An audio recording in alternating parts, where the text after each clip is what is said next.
Welcome back to Daybreak. Kim Young now is here with national news. Let's send it over to her at the news desk.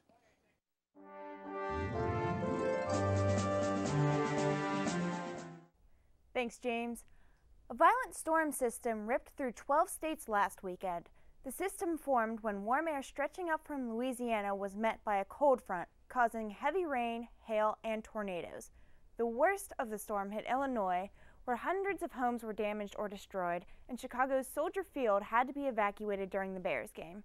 Despite the widespread damage, there were only 8 deaths reported at the end of the weekend, likely thanks to accurate storm predictions and early warning systems. George Zimmerman is in trouble with the law again.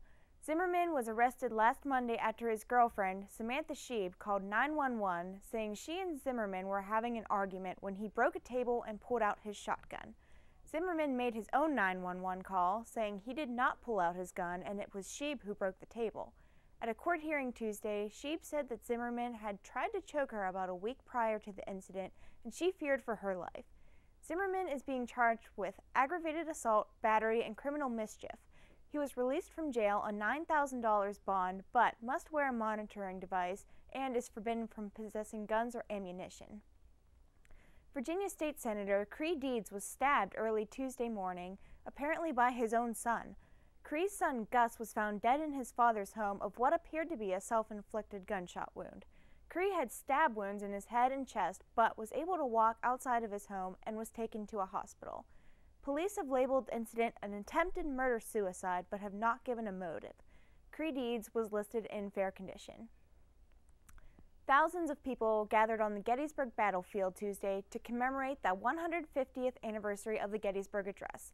At fewer than 275 words, Abraham Lincoln had thought the address to dedicate the new cemetery for the battle's casualties would not be long remembered. The event included speeches from several noted historians and a few Lincoln lookalikes. Governor Tom Corbett said, quote, "Lincoln wrote his words on paper, but he also inscribed them in our hearts." And that's all for national news this week. Now back to the couch. Thanks, Kim. Turkey Day is on Thursday.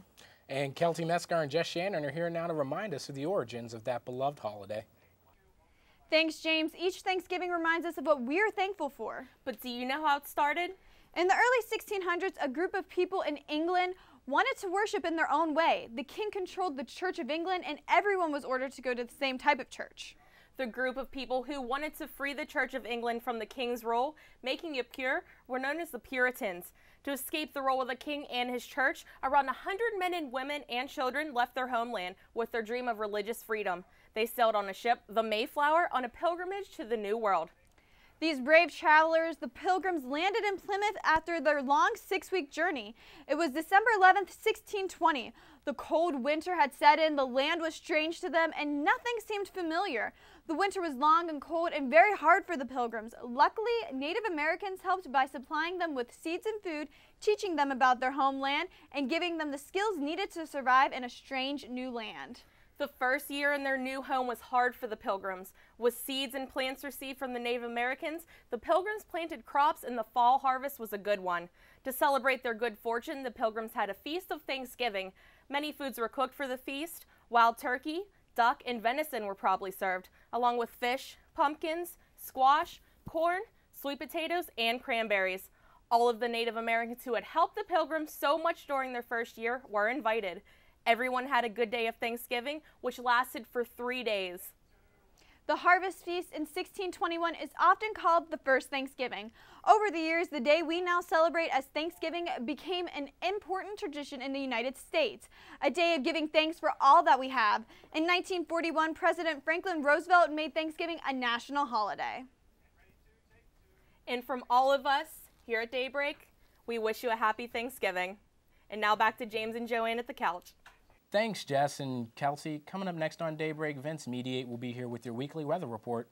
And Chris Hoffman with sports. Don't go away, we'll be right back.